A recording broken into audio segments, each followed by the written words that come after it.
I'll come back to again. నేను ఒకసారి మళ్ళీ వెంకటలక్ష్మి గారి దగ్గరికి వెళ్తాను. వెంకటలక్ష్మి గారు, మీరు రెండు పార్టీల నేతలు, ఇద్దరు కూటమిలో ఉన్నటువంటి ఇద్దరు నేతల మాటలు విన్నారు. మీరు మీ ఒపీనియన్ ఏంటి? ఇప్పుడు మీరేం చెప్తారు? ఈ రోజు వాళ్ళు మాట్లాడే మాటలు చూస్తే నవ్వు వస్తుందండి. ఎందుకంటే బట్టలు ఊడదీస్తారనే మాట మాట్లాడింది జగన్మోహన్ రెడ్డి గారు అధికారంలో ఉన్నప్పుడు.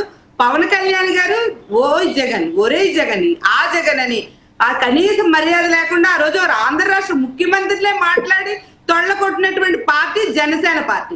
ఈ రోజు వైసీపీ పార్టీ గొడ్డలోడు తీశారు ఆల్రెడీ అన్నారు. మీరు ఒక్క సీటు కూడా 2019లో మీరు గెలిచిన దాఖలాలు లేరు. ఈ రోజు అందరూ కలిసి కూటమిగా వచ్చిన తర్వాత ఈ రోజు మీరు గెలిచారు. గెలిచిన తర్వాత మీరు ఏ పరిపాలించారు? మేము ఓడిపోయినా మీలాగా మీ ఇంట్లో కూర్చోరా?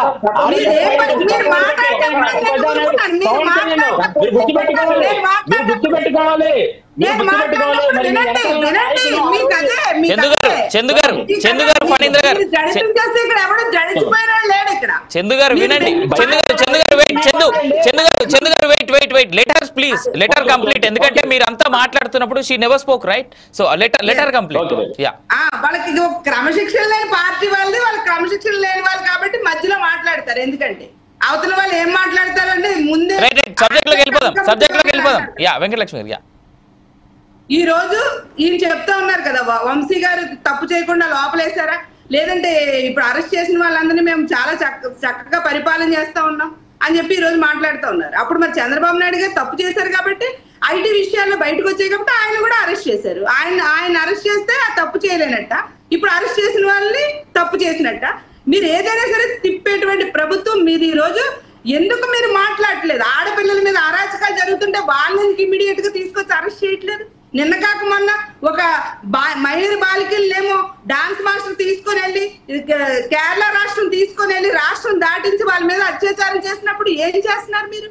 ఎంత మంది మీద ఆడపిల్లల మీద అత్యాచారం జరుగుతుంటే ఈ రోజు ఏం చేస్తున్నారు మీరు? అవన్నీ వదిలేసి వైసీపీ నాయకుల్ని తెలుగుదేశం పార్టీ మీద దాడి చేశారంట, ఆఫీస్ మీద. దాని మీద లేని కేసులు బనాయించి ఈ రోజు లోపలేసి వైసీపీ పార్టీ నాయకుల్ని ఇక్కడ బెదిరిస్తే ఎవడు కూడా ఇక్కడ బెదిరిపోయే వారు ఎవ్వరు కూడా జగన్మోహన్ రెడ్డి గారితో లేరు. జగన్మోహన్ రెడ్డి గారు అంతకంటే బెదరు. ఆయన ఒక్కడు నిలబడ్డ మనిషి, ధైర్యం ఉన్న మనిషి, మగాడైన మనిషి కాబట్టి ఒక్కడు కూడా ప్రభుత్వాన్ని ఒక్కడుగా సీఎం గా వచ్చాడు.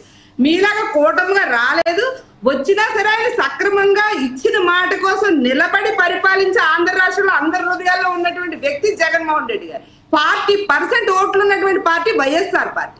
మాకు 2-3% ఓట్లు లేవు. మేము 2-3 కలిపి వచ్చి చచ్చి చెడి కూడా మేము గెలవలేదు. ఈ మళ్ళీ రాబోయే ప్రభుత్వం కూడా వైఎస్ఆర్ కాంగ్రెస్ పార్టీ ప్రభుత్వం. ఈ రోజు జగన్మోహన్ రెడ్డి గారు ఏమన్నారండి? అక్రమం చేస్తున్న అధికారుల గురించి మాట్లాడుతున్నారు. ఎందుకంటే తొత్తులుగా మారిన అధికారుల గురించి మాట్లాడుతున్నారు కానీ అందరి అధికారుల గురించి మాట్లాడట్లేదు, అందరి నాయకుల గురించి మాట్లాడట్లేదు. ఎవరైతే అన్యాయంగా వెళ్తున్నారు, ఎవరైతే లేని కేసుల మీద అరెస్టులు చూపిస్తున్నారు, తెలుగుదేశం కూటమి ప్రభుత్వం ప్రశంసలు పొందడానికి ఏ నాయకులు అయితే పనిచేస్తున్నారో వాళ్ళకి చెప్తున్నారు, మీ నెత్తి మీద ఉన్న 3 సమూహాలకి సెల్యూట్ చేయండి అని చెప్పి. గతంలో తొత్తులుగా చేసుకున్నారు జగన్మోహన్ రెడ్డి గారు పోలీసు వ్యవస్థని.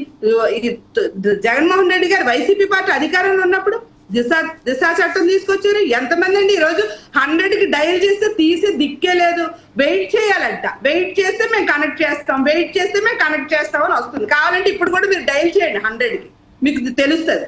అంతే తప్ప ఈ రోజు గత ప్రభుత్వంలో ఒక్కసారి డయల్ చేస్తే మీ ప్రభుత్వం వాళ్ళు కూడా ఎన్నోసార్లు సేవలు అందుకున్నటువంటి ప్రభుత్వం మా వైఎస్ఆర్ కాంగ్రెస్ పార్టీ. ఈ రోజు ఆంధ్ర రాష్ట్ర ప్రజలందరూ చీకొడుతున్న ప్రభుత్వం కూటమి ప్రభుత్వం. ఎవరినైనా వెళ్ళి అడగండి, చెప్తారు మీ ప్రభుత్వం గురించి, మీ పరిపాలన గురించి గొప్పగా చెప్తారు. ఎందుకంటే వచ్చిన దగ్గర నుండి వైసీపీ నాయకుల మీద కక్ష సాధింపులు, వచ్చిన దగ్గర నుండి వైసీపీ నాయకుల మీద తిట్టడం, వైసీపీ నాయకుల మీద వదలడం.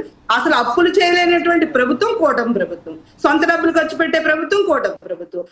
వైసీపీ నాయకులు మాత్రం అప్పులు చేశారు జగన్మోహన్ రెడ్డి గారు అని చెప్పి బురద జల్లేటువంటి కార్యక్రమం చేసే కూటమి ప్రభుత్వాన్ని త్వరలోనే మీకు గద్దె దిగేటువంటి రోజులు మీకు దగ్గర పడిపోయి జగన్మోహన్ రెడ్డి గారు చెప్పినట్టే జరుగుతుంది. ఎందుకంటే